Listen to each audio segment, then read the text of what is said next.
কবিতা শুনে দিচ্ছে একজন শিশু আবৃত্তি শিল্পী আছে, তাকে কি আমরা নিব নাকি? আমি প্রথমে কৃতজ্ঞতা জানাই। তিনি বলেছেন বিভিন্ন বলে গিয়েছে, আমরা অনুরোধ জানাবো আমাদের গ্রামবাসী। কিছু বই 3-4টা আছে, পত্রিকাতে কিছু লেখা টেখা আসে। আর আমি এবং আমার প্রাণপ্রিয় সংগঠন বাংলাদেশ জাতীয়তাবাদী দল বিদেশি আমি এই সুরটার সাথে সুর মিলিয়ে বলতে চাই সদস্যবৃন্দ, তবে আসলে আমি আসতে একটু দেরি হয়েছে, যে কারণে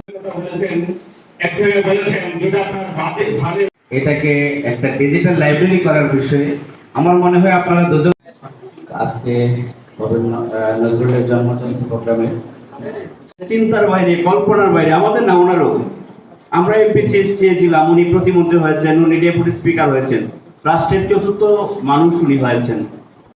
আরো একজন আলোকিত মানুষ আছে আমার যতটুকু মনে পড়ে। আলোকিত মানুষ শব্দটি একটা কাগজ, একটা দৈনিক পত্রিকা, একজন ব্যক্তিকে, কয়েকজন ব্যক্তিকে যে বই বের করে বেচতেন, ঘুরতেন, সে নামটা কি ভুলে দেব। হ্যাঁ, আবু সাইদ তো আসেনি, আরেকজন গ্রামে পালন সরকার। হ্যাঁ, সেই লোকটা জীবনী নিয়ে, কর্ম নিয়ে যখন পত্রিকায় লেখা ছাপা হলো, কি জন্ম হয়েছে কিনা আমার জানা নেই। কি করেন নাই উনি, দরিদ্রের পোশাকাতে জর্জরিত হয়েছেন। তিনি লিখেছেন, এখানে বলা হয়েছে, হে দারিদ্র তুমি মনে করেছ মহান, তুমি মনে দাঁড়িয়ে আছো খ্রিস্টের সম্মান। এক কাপ চায়ের বিনিময়ে উনি একটা গান লিখে দিয়েছেন, এক কাপ চায়ের বিনিময়ে উনি কবিতা লিখে দিয়েছেন।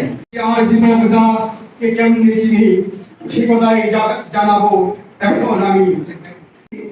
তখন থেকে যে কথাগুলো শুনেছি সেটা হচ্ছে আশার আলো দেখেছি, যে দর্শনীর জন্য সকলেই উদ্গ্রীব একটা কিছু করার জন্য।